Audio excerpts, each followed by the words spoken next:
Growing up, I was far from brave. I would be anything and anyone to fit in. I wanted to be cool. I wanted to look good. I remember when I was 12, I used to go home and memorize the names of perfumes and designers and fashion models because the cool kids would play this game at school during lunch where they would come up with a category, let's say designers, and they would see who could outdo the other, who knew more names. Now, I was not very much into brands or names at that age, still am not, but I tried. I tried so hard, and the ironic thing was that the harder I tried, the more uncool I was. I had full-on songs with actions made up about me.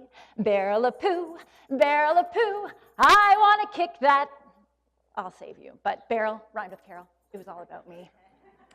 I then went to boarding school, and the girls in the grade above me, they didn't really like me very much either. They used to come into my room in the middle of the night, line up their hands along the edge of my mattress, count to 3 under their breath, and then boom, flip my mattress up against the wall. By the time I woke up and had come to, they had left the door, leaving nothing but a trail of chuckles in their wake. It's true, girls can be cruel. But I took that to mean that I was uncool. Now, luckily, there was one person who liked me, one person who saw me, who knew me, who got me, my mom. And so when I confided in her that my dream was not to go to pre-med or pre-law as was expected, but it was actually to apply to theater schools instead, she encouraged me to do so without telling my father. And even though I got scholarships to attend the former, she was there the day the envelope came, and I still remember her and I holding it up to the light to see what it said inside. And much to my shock and my father's chagrin, I got in. Broadway, here I come. She was at every opening and every closing of every show I ever did. They had us do these weird exercises at acting school. I remember one time they asked us to roll around on the ground with our eyes closed, expressing our emotion using nothing but ah. And I had no idea what to do. I mean, ask me to memorize important history dates or complicated math formulas or buffer up an English essay with unnecessary flowery language. I had that down pat. But roll around on the ground with my eyes closed, expressing my emotion using nothing but ah. And so I was that girl who hid in the corner, who was peeking open my eyes, looking at what everybody else was doing, because I wanted to do it right. I wanted to look good. I had a fear of looking bad. It was the story of my life. I remember another exercise they asked us to do, which was to trigger our greatest fear in order to evoke emotion and tears. And mine was always the same. What would I ever do if I ever lost my mom? She wore a wig to my 21st birthday party. My parents were European, so I never got that sweet 16, but I did get the coming-of-age 21st party. Now, she wasn't in costume. She wasn't trying a new fashion statement. She was wearing a wig because she was going through chemo, and none of us knew. We weren't allowed to tell anyone. We were that family from the outside. Everything was perfect. So she went through treatment. Her hair eventually grew back, and we washed our hands of it as if nothing ever happened until it came back, and this time with a vengeance.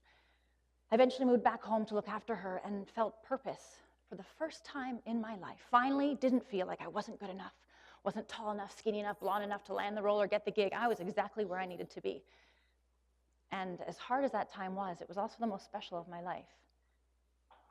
And then she passed away. And in an instant, I lost my #1 fan, I lost my purpose, and I lost me. So I escaped. I went on a mad search to find me again. I started volunteering in Thailand for HIV-positive orphanages for babies and children, to Mother Teresa's Missions of Charity in Calcutta. I lived in an ashram, practiced intense yoga and meditation, shaved my head, raised $10,000 for breast cancer. I met a man. I moved into his van. I went apple picking in New Zealand for a year. Why not? I've lived in 16 different countries. I've gone volcano boarding in Nicaragua, surfing in Peru, climbed Kilimanjaro. Now, I'm not saying this to brag or boast. I'm sure a lot of you are thinking, wow, you've really lived big. Way to be brave. But the ironic thing is I wasn't living big. I was hiding big, escaping big, because I wasn't brave enough to face the world without that one person who believed in me. Eventually, I figured I got to do something with my life, and I wanted to leave a legacy for my mom. And I realized in order to do that, I had to get over myself. Because If you're not brave enough to be you, you're not going to be able to help anybody else. And so I started to be braver, to be more me, to share, to love, to celebrate, to be real, to be seen, and to see others.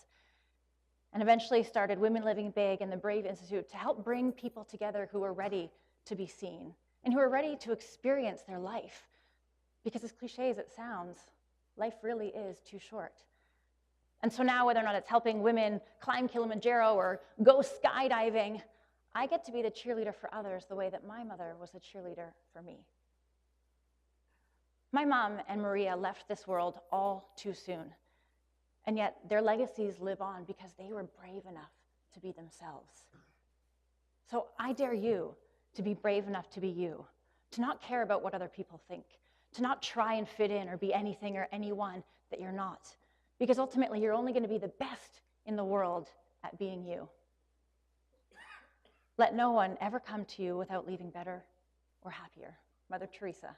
And my mom's favorite quote, and very much the way that Maria lived her life. No wonder her philosophy was share, love, celebrate. I dare you to be brave enough to share all of you with those that you meet, to be seen, to be real, to be vulnerable. I dare you to love yourself as well as others, to put yourself out there without fear of getting hurt.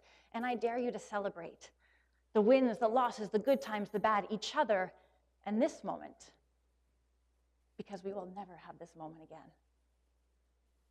Let no one ever come to you without leaving better and happier. And may you be brave enough to share, love, and celebrate.